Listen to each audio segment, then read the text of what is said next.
Fala pessoal, seja bem-vindo a mais um vídeo aqui do meu canal, onde falo sobre estratégia, gestão, M&A e negócio em geral. Hoje eu vou falar de um tema que eu falo pouco, até por ter, na minha leitura, pouco conhecimento, mas no último mês eu fiz duas viagens para os Estados Unidos, uma para Califórnia, no Brasil at Silicon Valley, que foi um evento que discutiu muito inteligência artificial, e na última semana eu fui para Nova York na semana do Brazilian Week, que é muito mais focado em negócios, relacionamento, etc., mas também o assunto de inteligência artificial teve bastante presente. E desde que eu voltei da Califórnia, aliás, lá na Califórnia mesmo, eu já... A coisa que mais me chamou a atenção, e é uma coisa que todo mundo pergunta, né, quando você vai nesse tipo de evento, o que te chamou a atenção, etc. O que mais me chamou a atenção, o que me provocou reflexão, foi o viés negativo potencial da inteligência artificial, mas mais do que isso, porque eu acho que como toda tecnologia, se ela não for cuidada, ela tem possíveis usos negativos, o que mais me chamou a atenção foram os discursos rasos e as frases prontas sobre essa revolução que a gente está passando. E eu acho que essa esse é um padrão, é uma tônica dos negócios, da gente se ater a discursos muito rasos e que, se repetidos várias vezes, a gente começa a aceitar. Eu tenho um viés um pouco contrário, e não que isso seja bom, mas eu tenho um viés um pouco contrário. Quando eu ouço todo mundo falando a mesma coisa, eu tenho a mania de ser um pouco do contra e pensar se é aquilo mesmo, se não tem algum viés diferente. E com relação à inteligência artificial, eu acho que tem três discursos rasos e prontos que têm me feito refletir muito. Primeiro deles, e talvez o mais importante de toda essa reflexão que a gente vai fazer aqui hoje, é de que essa é uma revolução inevitável e que não dá para controlar, e de que não dá para regular, e de que a gente tem que perder o controle, deixar as coisas evoluírem, etc. Quando fala de que é inevitável, isso me chama a atenção, porque a gente já evitou tanta coisa de ser feita, né, ao longo da nossa humanidade, ou ao longo da história mais recente, que eu não vejo algo que tenha sido inevitável a ponto de a gente não poder tomar decisões de até onde essa tecnologia ou essa inovação pode ir. E aí eu tenho alguns exemplos, né? Toda questão de beneficiamento de urânio e outros componentes ali de uma bomba atômica, por exemplo. Cara, isso não só era evitável, como a gente criou regulação para isso, né? Não é qualquer pessoa que tem acesso a materiais para fazer isso. A própria internet, talvez alguns que estejam assistindo aqui achem que a internet é um lugar livre. A internet não é um lugar nada livre. Você tem uma série de órgãos reguladores globais, regionais, nacionais, uma série de regras e compliance que um site tem que seguir para estar online, certificado digital, agências certificadoras, etc. A internet ela não é nada livre, ela é muito regulada, inclusive. E é por isso que existe a tal da Deep Web, que é uma área da internet onde essa regulação ela meio que não existe, tem coisas lá terríveis, né? Tem uma série de coisas que se falam sobre a Deep Web que não é tão verdade, mas sim, lá acontece muita coisa, troca de mensagem, contratação de matador de aluguel, coisas de pedofilia, etc. Uma série de coisas que acontecem por lá. E para vocês terem ideia, a internet visível, né, essa parte visível da internet, que é onde nós acessamos, dizem que ela é em torno de 3 ou 4% de todo o material disponível online. Todo o resto está na Deep Web. Ela fica num lugar completamente escanteado, e que, inclusive, dependendo de como você acessar, você pode ter muitos problemas, seja de pessoas invadirem seu computador, seja de você entrar no alvo aí da polícia, etc. Tá? Bom, a gente tem vários outros exemplos, né? Combustíveis fósseis, etc. Cara, se você olhar ao longo da humanidade, nada foi inevitável. E nada foi tão bom a ponto da gente dizer para nós mesmos que nós deveríamos perder o controle daquilo. Nós estamos criando regulações. Pô, Rodrigo, mas você não acha que a regulação é ruim? Pô, definitivamente não. Se você pega os indicadores do mundo, tem um livro que fala sobre isso também, vou pedir depois para colocar aqui na edição, o mundo só vem evoluindo em quase todos os indicadores ao longo das últimas décadas. Então, a regulação, eu acho ela positiva.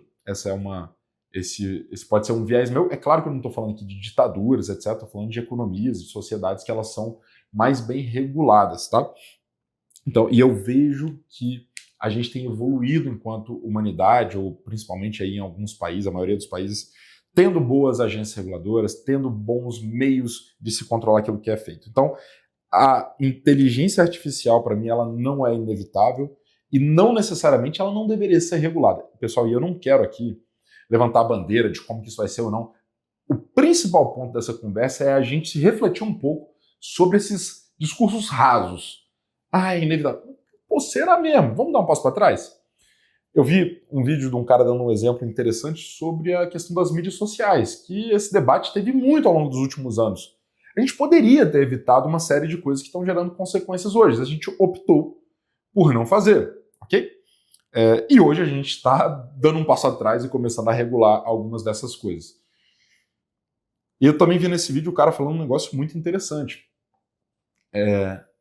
Os adultos não vão chegar aqui para dizer para a gente a hora que é para a gente começar a regular. Dessa vez, nós somos os adultos. Então talvez nós devêssemos fazer essa reflexão, tá? Eu acho que mesmo em mídia social, quando eu comecei a usar a mídia social, sei lá, 12 anos atrás, eu estava entrando na faculdade. Estava no início da faculdade. Eu não tinha competência, nem capacidade crítica para refletir sobre isso. Outras pessoas deveriam ter assumido as rédeas disso. Apesar de eu não ser um especialista, eu me sinto hoje, sou um adulto, talvez eu deva fazer parte dessa discussão. Por isso que eu estou trazendo esse tema hoje, tá? E mais importante sobre a questão do controle da regulação, desse discurso do temos que perder o controle, assim como foi em outras revoluções, e isso não é verdade, a gente já falou sobre isso aqui, talvez essa seja a primeira vez numa revolução tecnológica ou industrial, que quer que seja, como queira chamar, que os humanos eles começam de fato a serem indispensáveis desse processo. Em todos os outros a gente foi realocado para outras partes da cadeia de valor. Dessa vez, a gente já está nesse ponto, a própria tecnologia ela começa a se realimentar, e isso junto com a evolução robótica, etc., a gente vai ter uma série de processos, uma série de coisas que simplesmente nós somos dispensáveis, inclusive na própria evolução da inteligência artificial a gente é dispensável. A própria inteligência artificial ela vai começar, se é que já não começou, a se aprimorar. Então isso deveria trazer uma reflexão para a gente. Eu levantei esse ponto lá nos eventos lá na Califórnia, e aí um camarada falou, não, mas é por isso que tem que ter o salário universal, etc. Eu falei, puta, aí eu vou começar a me questionar se esse é o mundo que eu quero viver, ou se eu vou, meu irmão, junto com alguns amigos que comprar uma ilha e a gente voltar a viver como antigamente, né? Enfim, acho que esse é o primeiro ponto. Será que isso é inevitável mesmo? Segundo ponto, essa é a maior revolução industrial, todo mundo precisa, cara, aprender a usar a inteligência artificial e substituir suas tarefas por ela, etc. E uma coisa que eu fiquei me perguntando muito sobre esse ponto de que todos precisam usar mais inteligência artificial é o seguinte, eu hoje já me sinto uma pessoa que escrevo pior, eu faço menos conta de cabeça, eu me desafio a fazer menos coisas no Excel, porque eu mando lá para o Manus, para o ChatGPT, e ele resolve para mim essas questões, eu mando as perguntas no Google, uma inteligência artificial já me responde falando como que eu tenho que fazer a fórmula no Excel, etc. Ou seja, pela primeira vez eu me sinto sendo menos estimulado a pensar. E isso também me parece que é a primeira vez que acontece ao longo do mundo. Nas outras revoluções industriais, tecnológicas, eu sinto que a gente foi tirando mais esforço braçal e a gente foi sendo colocado em lugares onde a gente precisava pensar mais. Uma revolução de internet, tecnológica, de software, etc. Pô, eu tinha que aprender uma nova linguagem. Olha que coisa louca, eu tenho que aprender uma nova linguagem, né, cara? A linguagem de programação, a lógica de programação, a informática. Isso me colocava num lugar de mais estímulo cerebral, de novos estímulos cerebrais e menos esforço manual. Pela primeira vez eu estou sentindo que eu tenho estímulos de pensar menos.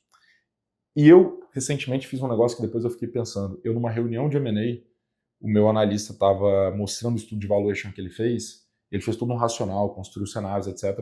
Eu falei, cara, você já jogou para o Manus isso? Por que você perdeu tempo fazendo todo esse cálculo se o Manus poderia te trazer esses múltiplos, etc. E aí eu fiz o exercício. Eu falei, Manus, eu não só pedi para ele calcular o valuation, mas eu falei, cria um website onde empresas desse segmento botam lá receita, EBITDA, etc.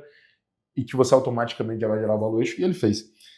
Cara, pensa o que eu estava fazendo enquanto gestor. Talvez pela primeira vez na minha vida eu tenha estimulado um colaborador a pensar menos. No curto prazo, isso para a empresa, isso é excelente. Produtividade, etc. Mas, cara, o cérebro, ele é muito interessante porque o cérebro ele é um órgão, ele é o único órgão que ele melhora à medida que a gente usa ele mais. Os outros órgãos do corpo, eles pioram. Se tiver algum médico assistindo, depois me fala se isso é 100% verdade ou não. Pode ser que eu esteja falando besteira, mas é a informação que eu tenho. O cérebro ele melhora à medida que a gente usa ele mais. Outros órgãos eles tendem a se deteriorar. E eu perguntei para o próprio Manus qual que é o efeito de... Façam isso, tá? Pergunta para o Manus qual que é o efeito de um cérebro menos estimulado a pensar, a raciocinar, a fazer conta no longo prazo. O próprio Manus, ele fala sobre atrofia, ele fala sobre perda da capacidade de resolver problemas lógicos, perda da capacidade cognitiva, etc. E se você perguntar se a inteligência artificial, se a alta penetração da inteligência artificial pode fazer o cérebro humano atrofiar ao longo das gerações, a resposta que ele me deu é que muito provavelmente sim, essa possibilidade ela existe. Então isso me vem uma outra questão que é qual que é o impacto de longo prazo para a gente dizer que essa é a maior revolução positiva, no sentido positivo, para a humanidade, se no longo prazo eu posso talvez perder a vantagem competitiva dos seres humanos, que é pensar, que é ser um ser racional, que é talvez atrofiar o órgão que mais nos distingue de todos os outros. Reflete se hoje você não é uma pessoa que escreve pior, porque você tem um corretor, porque você, até para mandar uma mensagem no WhatsApp, um e-mail simples, você está passando pelo chat GPT. Você está esquecendo regra de porquê separado, porquê junto, você está esquecendo regra de crase, você está esquecendo regra de acentuação, tudo isso. Ah, beleza, mas é mais produtivo. Sem dúvida nenhuma, curto prazo, cara, é muito mais produtivo. Sem dúvida nenhuma.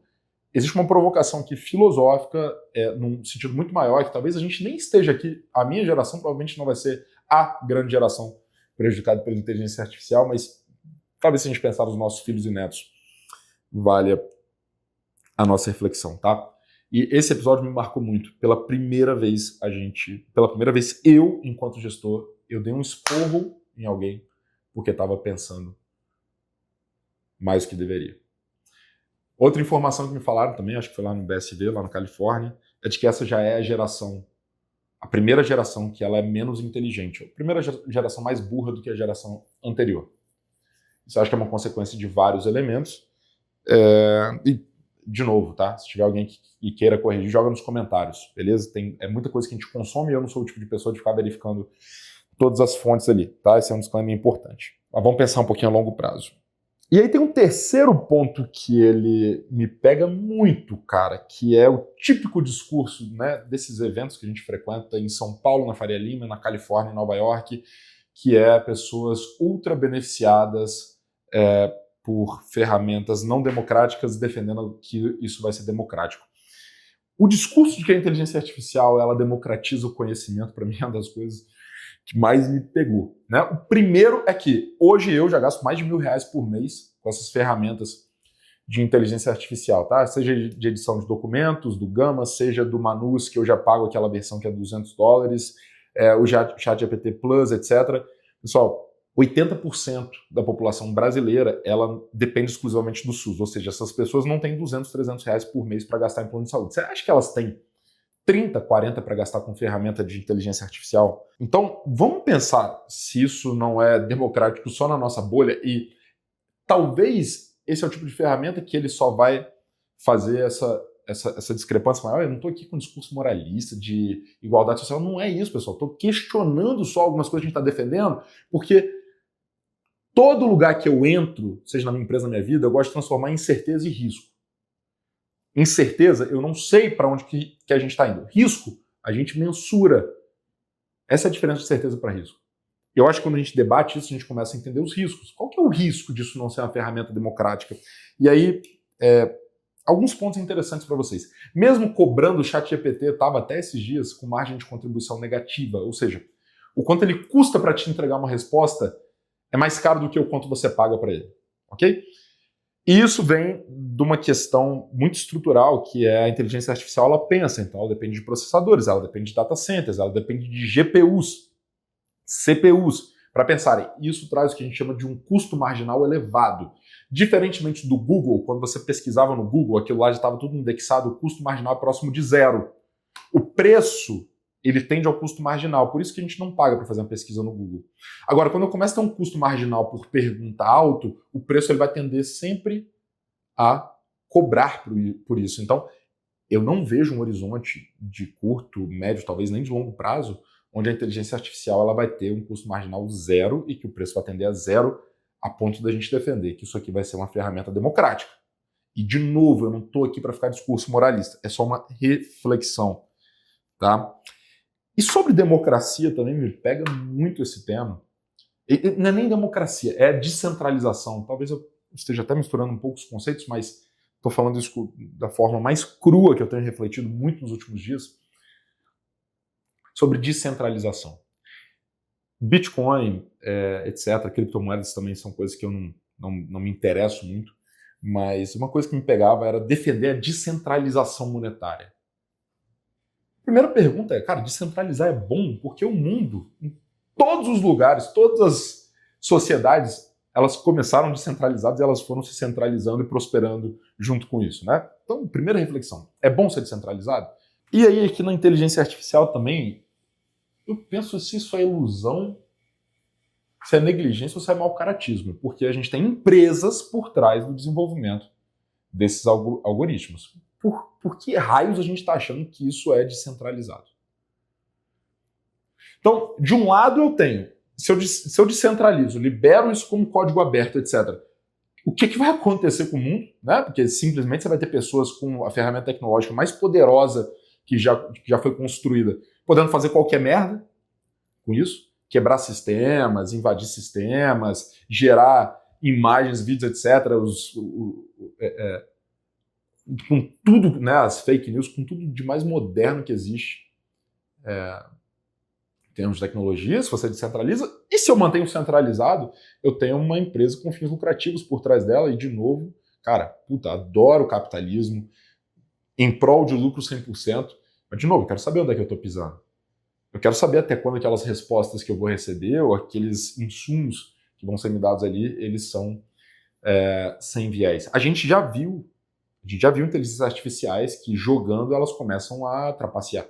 A gente já viu respostas que a inteligência artificial mentiu. Será que isso é fruto da descentralização ou da centralização? Eu quero entender para qual cenário que a gente vai.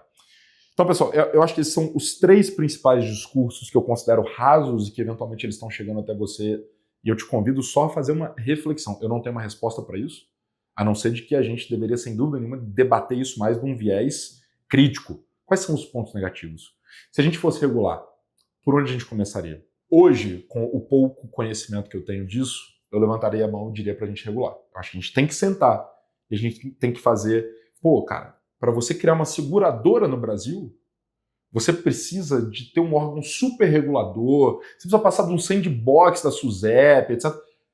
Cara, eu tô falando da seguradora, que é um modelo de negócio, mas sim, tem muita possibilidade de fraude, etc. Então você tem que regular. Quer dizer agora que com a ferramenta mais poderosa, ou com a tecnologia mais poderosa, não, a gente não precisa discutir isso. Eu acho que a gente precisa da regulação, a gente precisa diminuir a euforia. A gente precisa entender que existe chance de algumas pessoas que estão desenvolvendo esse tipo de tecnologia em empresas não estão ali com um viés de, nossa, vamos fazer uma sociedade melhor, etc. Eu não sei em que mundo que você vive, mas eu vivo num mundo onde essas pessoas sempre estão presentes na maioria dos setores, se não em todos os setores. Mas principalmente, pessoal, o objetivo aqui desse vídeo é a gente tomar cuidado com discursos rasos nos negócios, tá? A gente se questionar. Faço um convite para você, sempre que todo mundo estiver batendo para um lado, questiona qual que é o outro lado da história. Eu acho que isso sempre traz reflexões poderosas. Então, um vídeo, um conteúdo bem diferente do que eu estou acostumado a trazer, mas que eu acho que isso impacta extremamente as estratégias, a gestão, os negócios, a remuneração que os acionistas vão receber daqui para frente.